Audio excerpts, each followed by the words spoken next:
Okay, so Module 3, C6, evaluate performance. It's actually more about performance evaluation systems than evaluating performance, but that's okay. So evaluate supply management employee performance. To do that, you have to develop performance criteria, which is a major function of management, is to clearly establish business objectives and evaluate personnel performance. So some best practices are things like align vertically and horizontally with key corporate objectives. The objectives need to be comprehensive, dynamic, transparent, tied to incentive compensation, backed with resources and championed by strong leadership. Align employee objectives to organizational goals.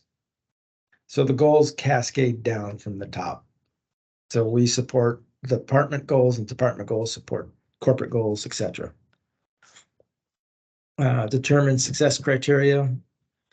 Must determine how they can contribute to attain the company's objectives. That's what the success criteria should be all about. And develop measures that will reinforce those behaviors. Determine appraisal factors. There's a slight difference between success criteria and appraisal factors. Appraisal factors are how you're rating the individual. Success criteria are kind of more department goals. So appraisal factors can be both quantitative and qualitative. So remember, quantitative is that can be measured with math. And then sources of feedback.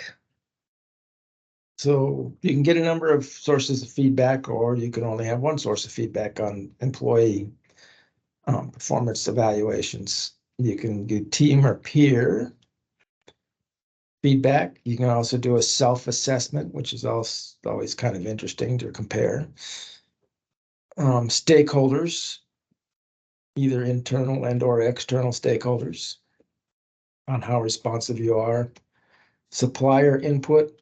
This is a little risky, but I've never seen a company that actually quizzed suppliers for input on the employee's effectiveness. I wonder what you'd get.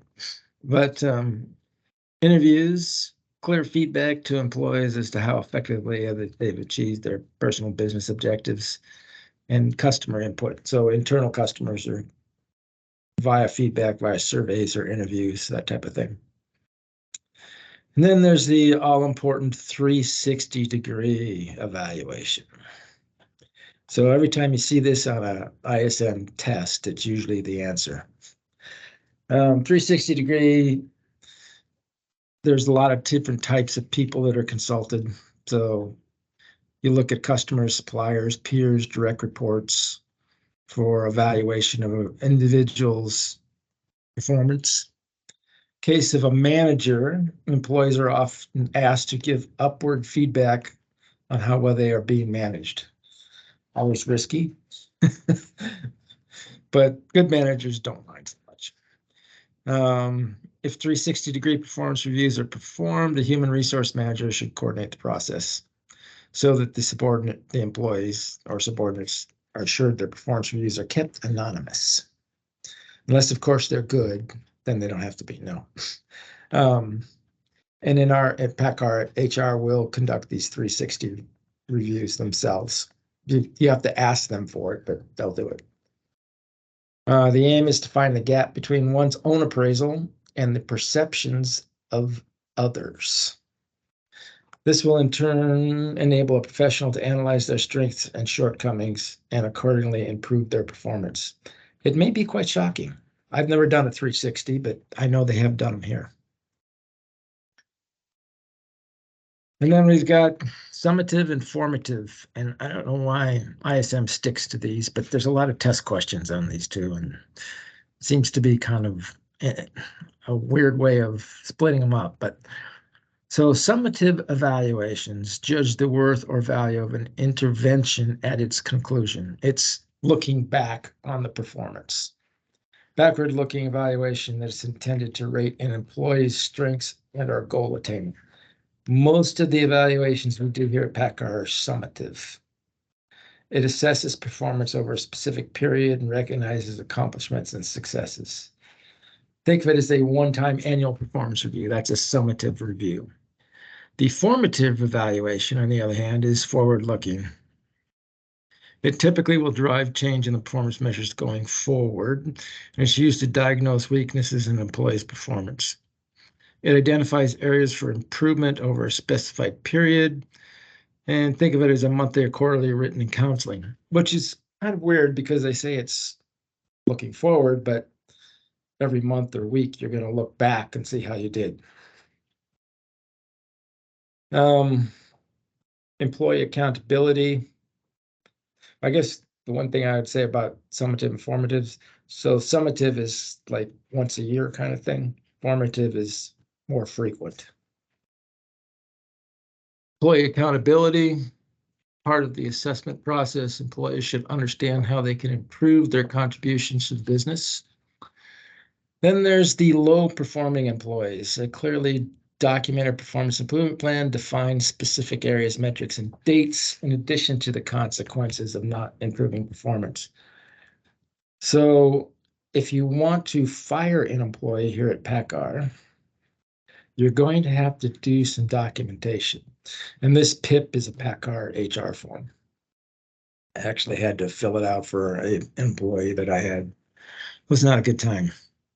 But what you can see here is you're giving them tasks, and then you review, usually weekly.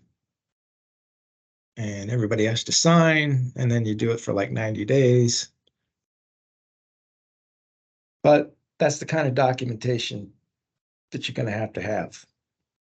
Because why? Because that's what PACCAR's internal procedures say you have to do.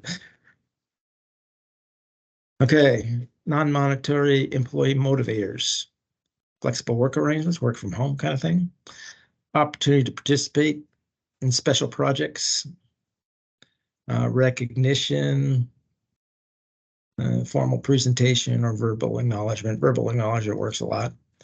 Development opportunities, training, that type of thing, and challenging assignments. Now there's some other systems. Management by objectives, or management by objective, MBO. This is essentially what we use here at PACCAR. Aligns team members' goals with company's objectives so team members feel more motivated and included at work. So it was first introduced by our buddy Peter Drucker in his 1954 book, The Practice of Management. The MBO model also places focus on monitoring team member performance and using reporting tools and performance reviews. So the idea is to define what are the organizational objectives. The first course of action is to define your organizational objectives. Yeah.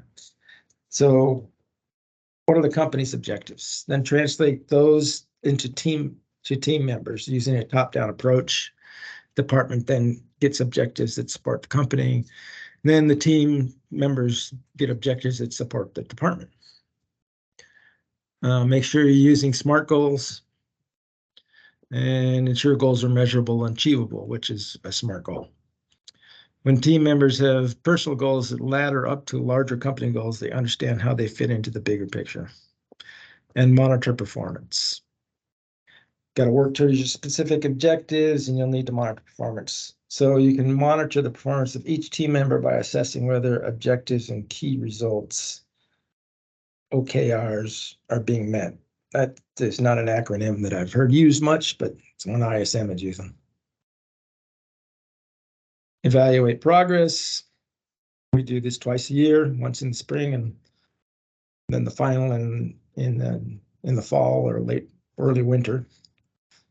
Performance appraisals will give you the personal feedback on what team member is doing well and where they can improve on their goals, and then reward achievements.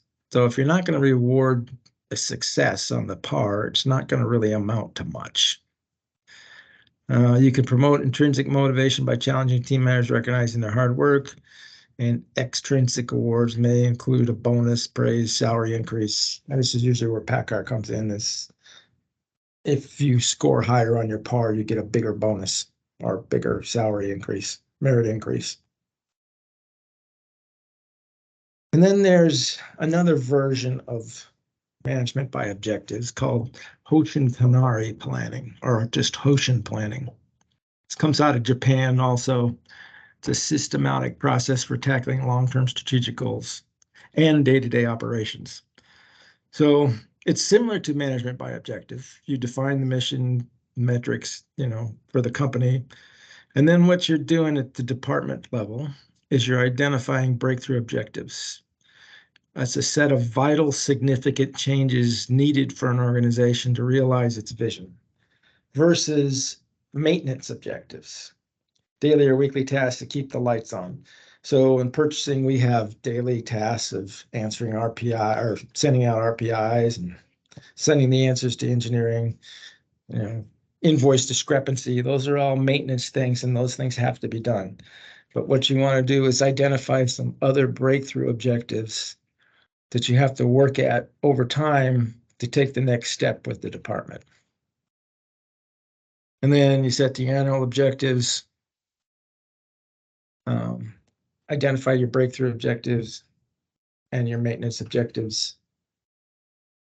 And then you deploy via what they call a catch ball. I don't know how well that translates from Japanese, but this is the process. The goals go down, and then the negotiation alignment goes back up. So communication and goals down, negotiation alignment back up. That's catch ball. Review results of weekly, monthly, and annual basis. Review the process to measure your progress towards achieving those goals. And then focus on problem solving. So plan, do, check, act. Another Peter Drucker thing.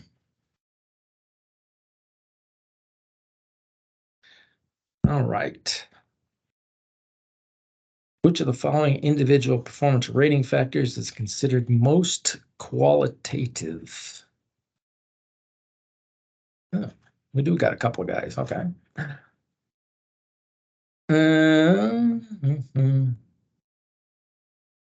Anybody want to guess here? Most qualitative.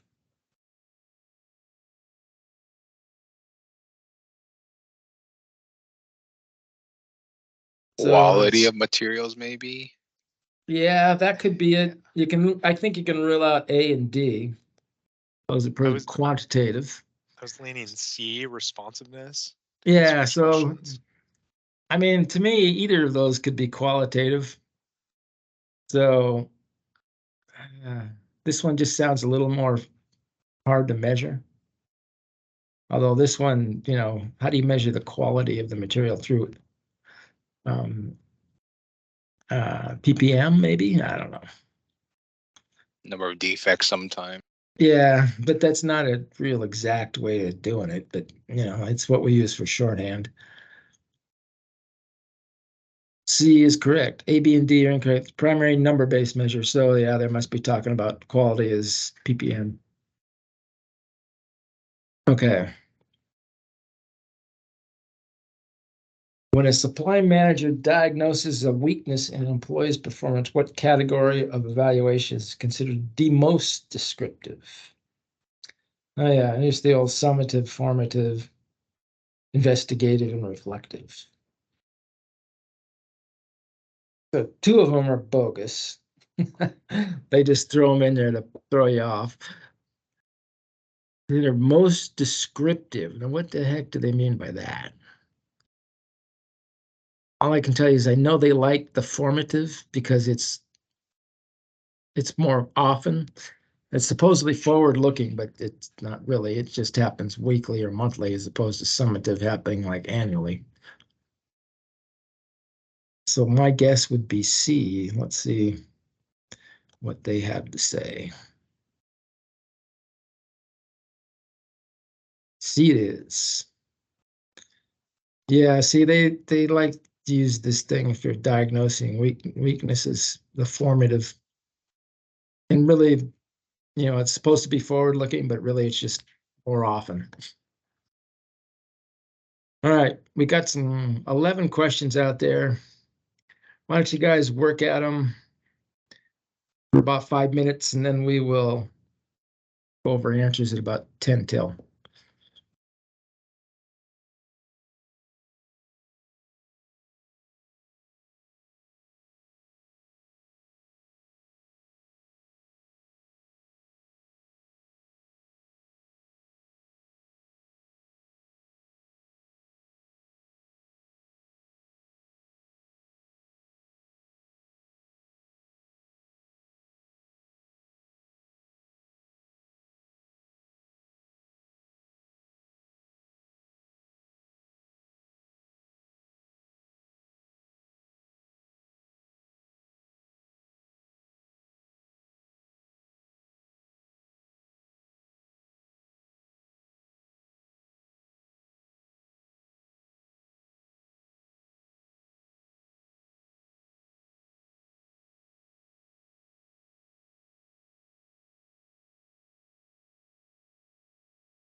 All right, I'll give you guys another minute, and then we can go over some answers.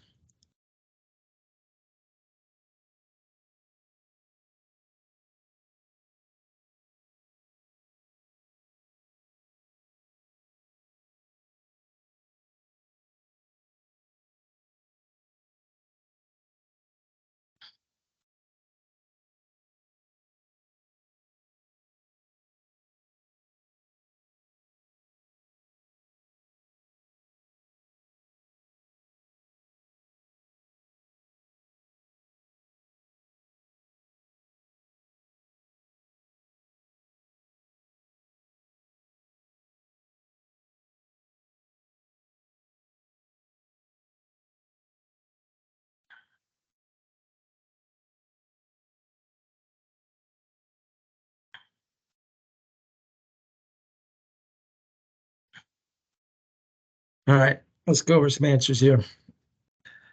Number 1 is Bravo. A formative assessment is an ongoing assessment. You're counseling more often.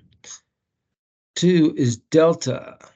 A competitive work environment. People are tempted to get ahead at the expense of fellow employees. Therefore, input to an employee's review from his or her peers may be truthful or it may be strained. 3 is Delta.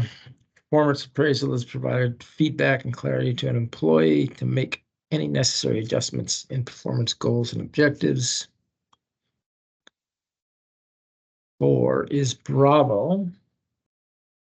Employees' rating of priority weighs cost reduction and continuity of supply much higher than negotiations. I kind of thought Delta would work too, but D is incorrect because customer satisfaction is well down the list.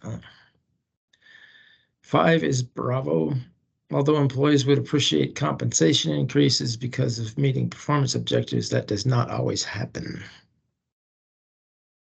6 is Alpha. Attributes of the job are found in the job description, not the employee's performance measures. 7 is Charlie. Qualitative measures are non-numeric.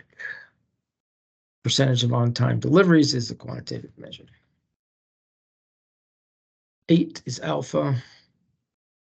The Hoshin plan is another form of management by objectives, and this process aligns teams members with goals. 9 is Charlie. Individual performance criteria are the goals of the employees being measured against. They're not something to attain. 10 is Alpha. MBO does not necessarily make it easier to define goals. And 11 is Delta. Managers are responsible for reports on performance and progress, though discussions with employees may be part of assessments. All right. We will start on leadership and management tomorrow. That'll take us a couple of days to get through.